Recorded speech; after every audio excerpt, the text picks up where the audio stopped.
Hi everybody, my name is David Boysen. I'm the Chief of the Kalamazoo Department of Public Safety. I want to take a few moments to update the community on where we're at since our July 4th shooting incidents. So for those that don't recall, on the night of July 4th, during a 4-hour period, Kalamazoo Public Safety responded to 4 separate shooting incidents.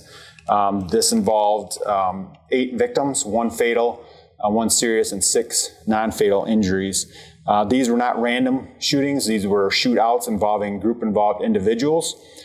So in response to those actions of a very few number of individuals in our community, we have been working hard since July 4th to identify those groups who are involved in that activity, and we're narrowly focusing our enforcement efforts on those people involved. As I stated at Monday's City Commission meeting, we have pulled officers from other assignments, we have increased patrols, and we have dedicated additional resources to addressing these actions.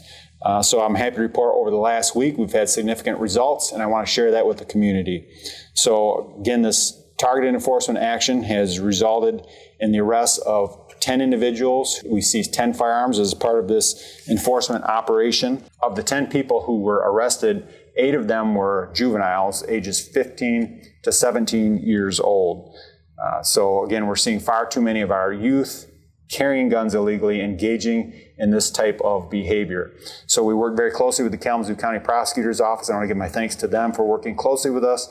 We were able to authorize charges on all of the 8 youth who were illegally possessing firearms, and then we worked hard to argue for a high bond for these individuals. And I'm happy to report that all of these juveniles are currently lodged in the Kalamazoo County Juvenile Home on a high cash bond.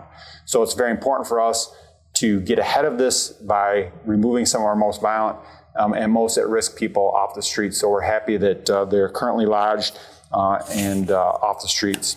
So far too many of our young folks are illegally carrying guns, and this not only puts them at risk, but it puts their families at risk and the entire community at risk. And as I always say, we can't do this alone. It's vital that family members of those who are engaging in this are helping. We have a great street outreach team that we work hand in hand with that are happy to engage with at-risk youth to try to get them in a positive direction. And again, we have another thing that I want more people to be aware of, especially those parents that have kids that they think might be illegally possessing firearms. If they find a gun in their kid's possession, I know that they don't want their child necessarily to catch a felony case. I also know that they don't want them ending up shot or killing someone else or going to prison for life.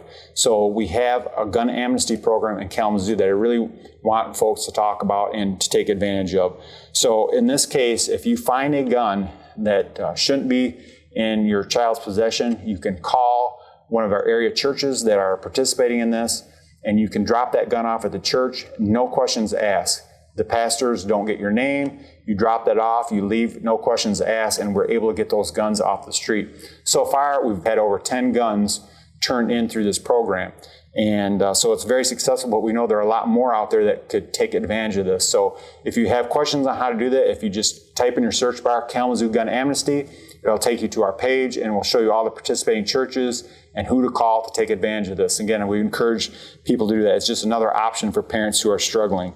Again, not only I'd like to thank our officers for their hard work and dedication. Again, they've been working a lot of extra hours since the July 4th holiday. I appreciate their extra time away from their families, working hard to keep our community safe. I also want to thank our street outreach team who's been out there working hand in hand with us, out there engaging with youth and their families, doing a lot of mediations, interventions behind the scenes. That's all part of it. So we really want to thank everyone involved in this effort. As a result of this great work by our enforcement action as well as our street outreach team, things have settled down, and we want that to continue.